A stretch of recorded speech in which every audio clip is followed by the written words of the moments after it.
My husband and I were featured in our local Italian newspaper, and it has changed our lives in some pretty surprising ways.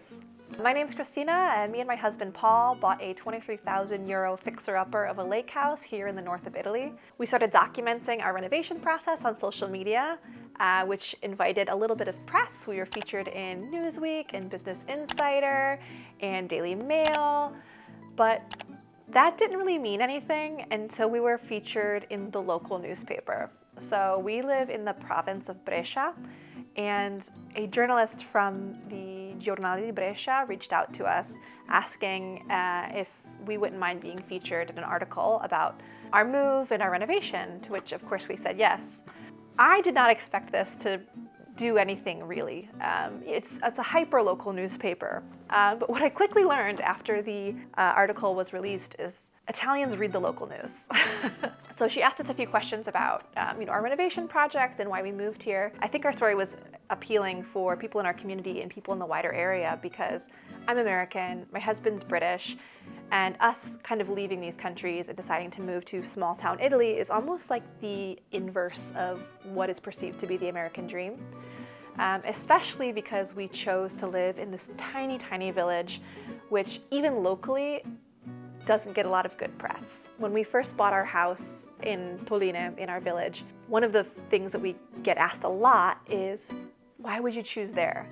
It gets no sun, there's no shops there, there's not even a coffee shop there. Why would you choose there? The truth is, it was the only place within our budget when we were looking to buy, but since then, it's become the best decision we've ever made.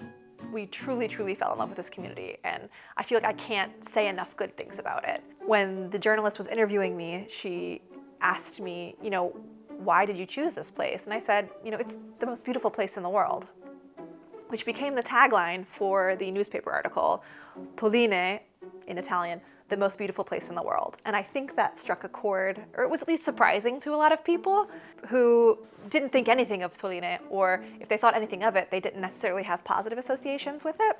And because of that, the article went a little bit viral on social media, and then everyone we know from our former fruit seller's nephew was messaging my husband to say, hey, are you in the newspaper? I think I see you in the newspaper. Just former work acquaintances, people that were 2 and 3 and 4 degrees separated from, were all reaching out to us on that day to say they'd read the article, which was really surprising to us, but is also an indication of how Italians really do stay on top of local news. That night when the newspaper article came out, we walked into town to meet some friends for drinks, and as we were approaching the bar, we heard, I famosi, I famosi. They were obviously joking a little bit, but it was clear everyone had read the article. And since then, we've had neighbors stop by and people in the street, hey, you're the ones from the newspaper, which is just, I've never felt more famous than being in a provincial newspaper in the north of Italy. And one thing I'm really happy about doing is that I think it piqued some curiosity from other people about our little town.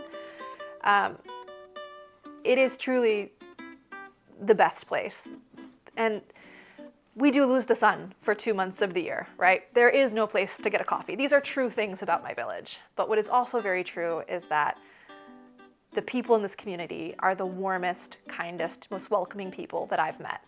And that's what makes it so special. And that's what I talked about a lot in the article.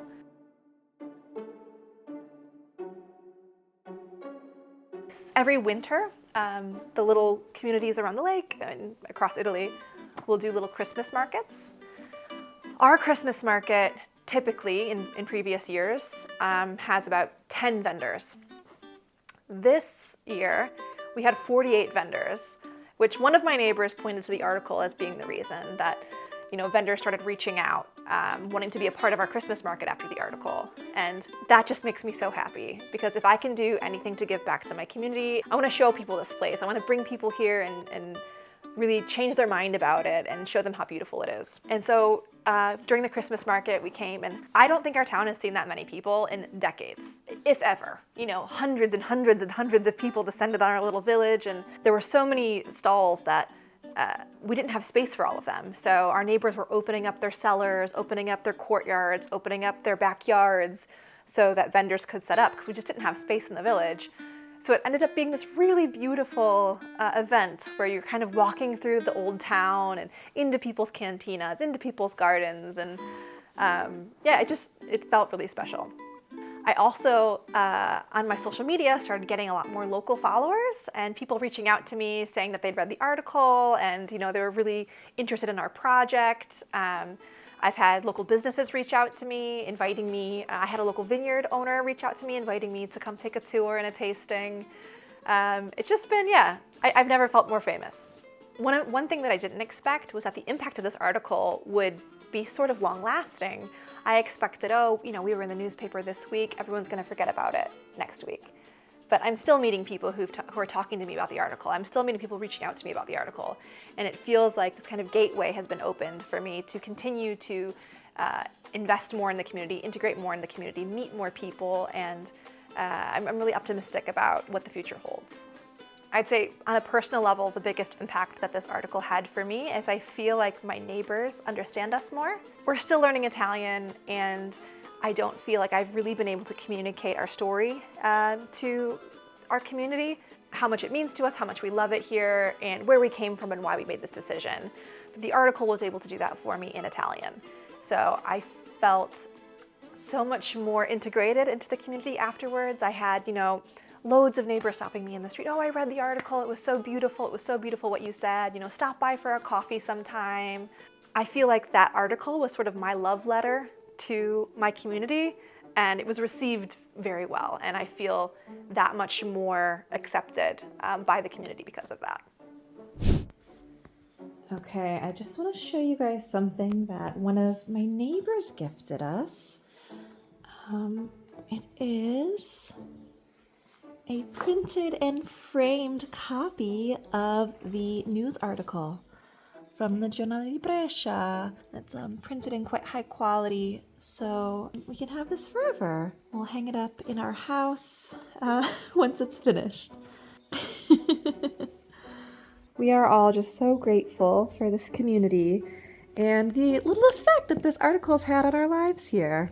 Before I forget, and before we say goodbye, if you're dreaming of doing exactly what we're doing and you want to buy a property here in Italy, every month we send out a special newsletter with a curated selection of properties for sale under 100K. Some are fixer-uppers, while others are move-in ready. To get access, you can join us over on Patreon for just $5 a month. You'll also get early access to every video and all the behind the scenes of our journey. Your support literally helps us finish our home. If you want to hear more about our story and our renovation project, we post about it on all platforms. And if you want to be notified about future renovation updates and other projects we're working on, subscribe to our YouTube. And if you have any more questions about our life here in Italy, leave a comment below.